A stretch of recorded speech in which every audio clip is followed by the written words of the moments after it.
And so on a game day, to me, it's no different than being on a road. At times, you get on the bus, you go to shoot around, you watch film, you get back, and depending on the game, you set your schedule. So to me, the game days are the most normal days. The times, I would say, are so different because they're not the same. And they're not the same during the regular season, when you go somewhere and you go somewhere. So I think that part of it is pretty good. The off days are different, In some ways, I think you get a little more work in than you would than normally because you're so close that you can do more film watching. You can walk through a play here and there, which was, normal. I think some of these days you may even do nothing because you don't want your guys to get in the car and drive and do things. So it's after all that, after you leave, like whatever we're about to do, that's when it's not normal. It's not normal to just go to a room, or that's the only thing that's not normal. What time do you go to sleep after a 9 o'clock start? Oh gosh. Yeah, I would say between 4 and 5 has been the average with most of our coaches. Yeah, or every coach, I would say. We'll stay there and go to Cassidy. Kawhi's been surgical as a word that we've heard robotic would be a disservice to him. But how would you describe just his method and the guy he is that you're coaching? I think you did it well. Surgical is a good word, and then robotic is not a good word. But he has a system to what he's doing. He has a belief in what he's doing, and he sticks to it. His ability to work and get what he needs to get in and know when he's there is amazing. It's rare that you find a guy that just knows his game and knows what he needs to work on, and it's awesome some nights when you see him shooting and you can tell he's way over his number, but in his mind, he's not to the comfort level that he needs to be in, where you watch guys through my career shoot and they're having a tough night and they stop. He's not going to. And it just tells you about who he is. We'll go to Jared. Hey, Coach. I understand you obviously want to work towards something greater and continue to build and get better. You made the comment the other day that we're still learning and growing together. With that said, after last night's performance, do you feel like particularly defensively, this is the best you guys have played all year? Well, it's the most guys we've had on the court all year. So I think we're getting there, Jared. I do, man. I do. And I think everybody is probably going to keep getting better through the playoff process because you just do. But I think our ceiling is so high as how much we're going to keep improving game to game because of all the things that have happened in the bubble and even during the regular season where we didn't have our guys. So we learn, we grow defensively. Yesterday you could just see how connected we were. All we talked about the day before the game is that we got to be more organized defensively in what we're doing. And we can't have the individual thinking. It's got to be team thinking. And I thought last night was as close to that as we've had so far, but we can get better. Go to Jovan. Hey, Doc. After the game last night, PG said that he felt the team came out with a sense of urgency because they were tired of win-loss, kind of some inconsistency and wanted a – I didn't know I said that. I must have said it with my eyes, But he talked about wanting to have like a dominant stretch of just reeling off a few wins in a row, having a winning streak.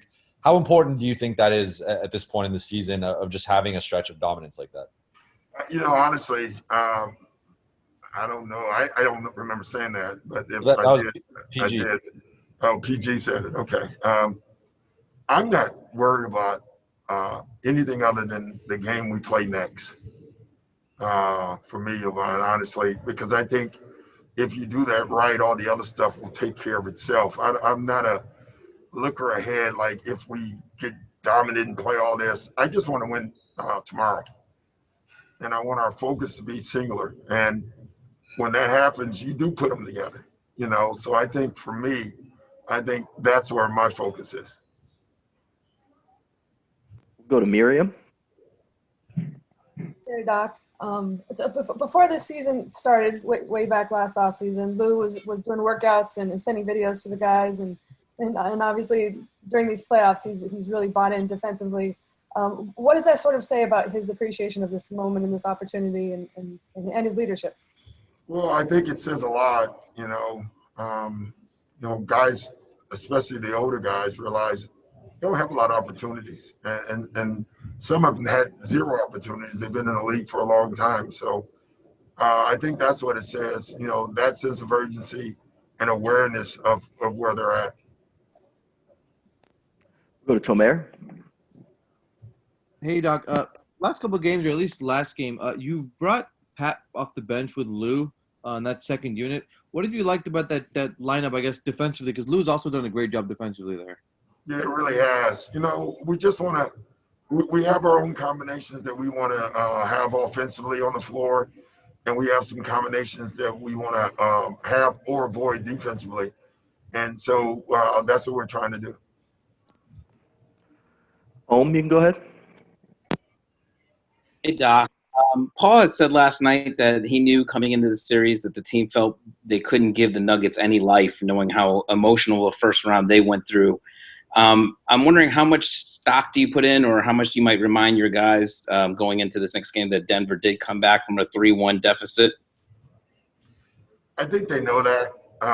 And again, I'm more worried just about us. Like, we just got to come out and play. And you play well and you play hard, good things happen. If you don't, and all that other stuff starts happening, then you're probably not playing hard enough because you're thinking too much. So I just think we need to stay focused on our jobs.